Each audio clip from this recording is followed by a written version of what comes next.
Herkese merhaba. Hemen konuya giriş yapıyorum. Artık bilmeyeniniz yoktur. Mozart benim en sevdiğim besteci.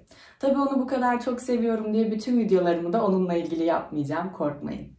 Bugün konuk olarak Mozart'ı almamın sebebi doğum günü kutlaması.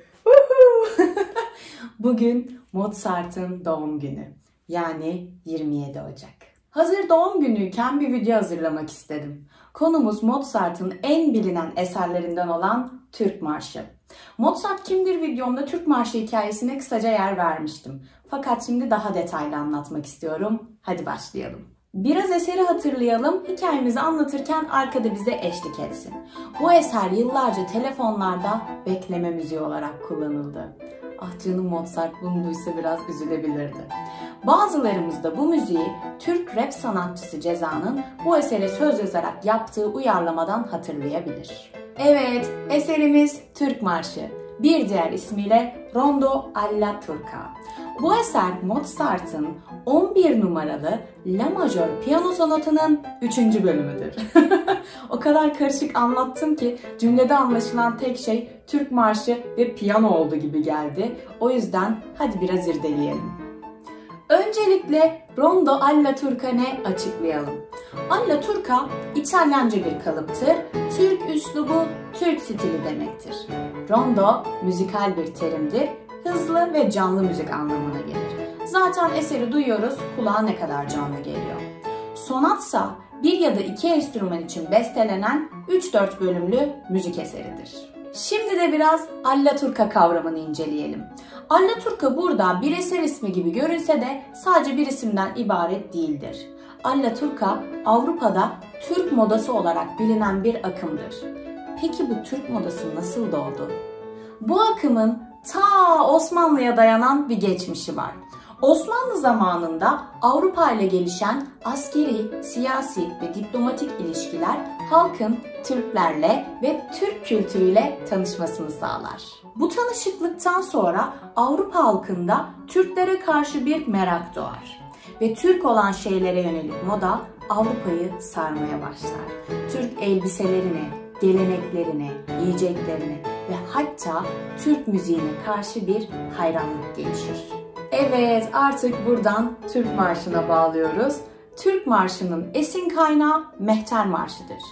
Mehter müziği Batı'da Osmanlı İmparatorluğu'nun askerlerinden oluşan Yeniçerilerin müziği olarak adlandırılırdı. Mehter takımı Yeniçerileri seferde ve savaşta çaldığı havalarla şevklendiren bir askeri orkestraydı.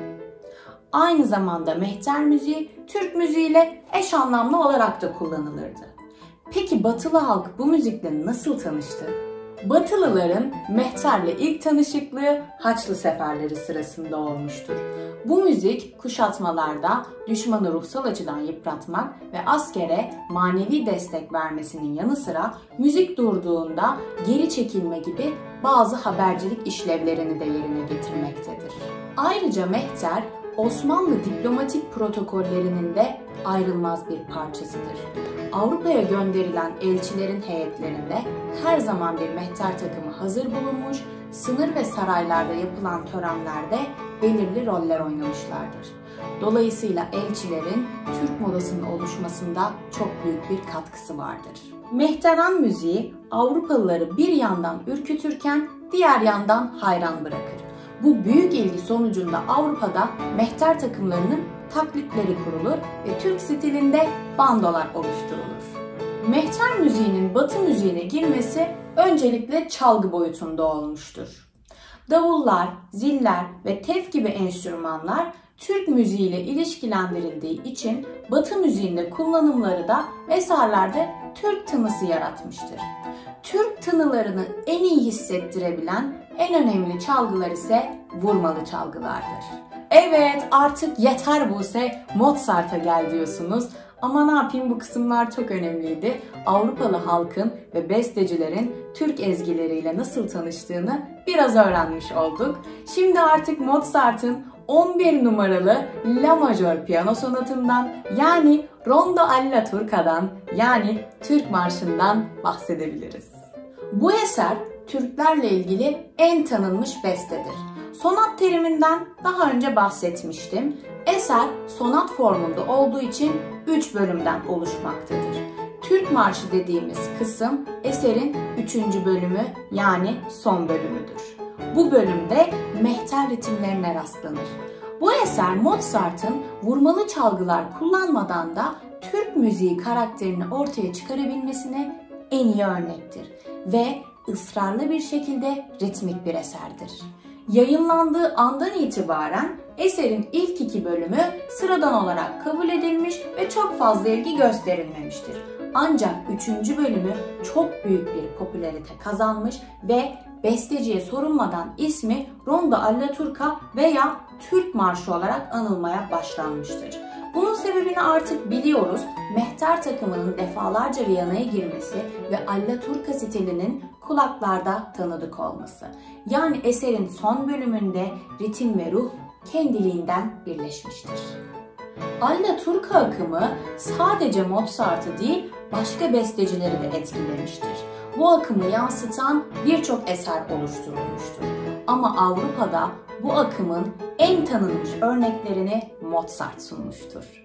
Mozart'ın alla Turca tarzında yazdığı başka çalgı müziği eserleri ve Türkleri konu alan operaları da vardır. Şimdi burada isimlerini sıralardık ama konudan sapmış oluruz, uzar da uzar.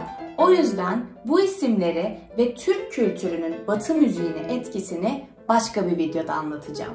Bu videoyu bitirmeden önce belki bir yerlerde bu videoyu görebiliyorsa Mozart'ın doğum gününü kutluyorum ve onu çok sevdiğimi iletiyorum. Hayatımıza kattığın muhteşem eserler ve renkler için teşekkürler. İyi ki varsın, iyi ki doğdun ve umarım bu videoyu beğenirsin.